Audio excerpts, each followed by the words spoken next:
The cobbler at the end of the street.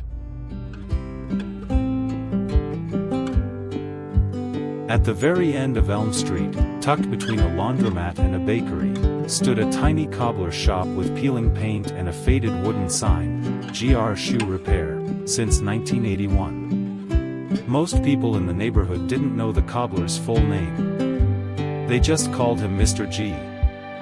He was a quiet man, always hunched over his workbench with a magnifying visor and a small desk lamp.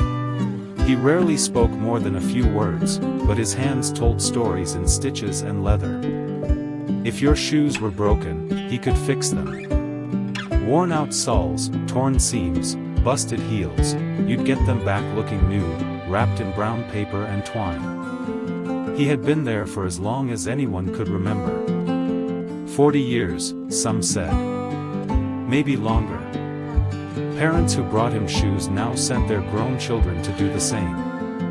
Kids used to whisper that he lived in the shop, that he never went home. No one had ever seen him eat, or laugh, or take a vacation. He never advertised, never raised his prices. And though his hands were always moving, his eyes seemed far away.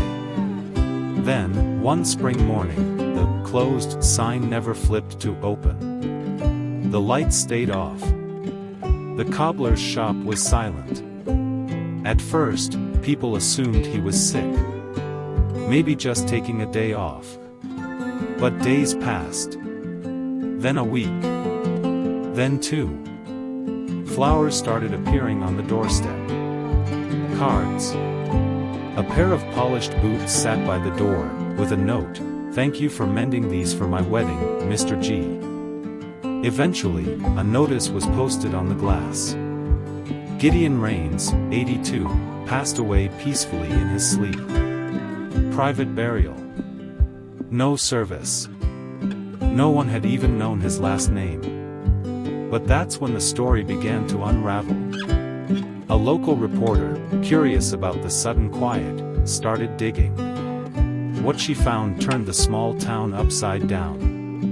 Before he was a cobbler, Gideon Rains had been Gideon Rain, a celebrated jazz pianist in the 1960s and 70s. He had played at sold-out theaters from New York to Paris. There were vinyl records with his name on the cover, photographs of him beside legends, clips of his hands flying across grand pianos with soul and fire. Then, silence. At the peak of his fame, he had walked away.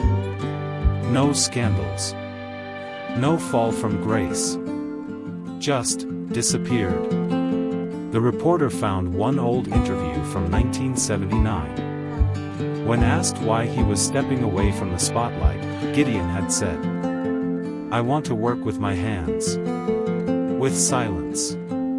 With wear and repair, not applause." No one knew exactly why he chose shoes. Maybe he liked that people brought him broken things and trusted he could make them whole. Back in the neighborhood, people began to remember him differently. Not just as the cobbler, but as a man who listened closely when he measured your shoes. Who hummed while he worked, soft tunes no one recognized.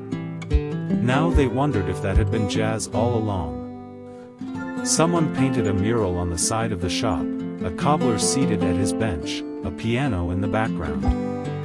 Underneath, it read, "Thank you, Mr. G. You never stopped creating." The shop remains closed. But people still walk by, slow down, and smile. They say it's strange how you can live beside someone for decades and never know the music inside them. But some people aren't trying to be known. They're just trying to make something whole, quietly.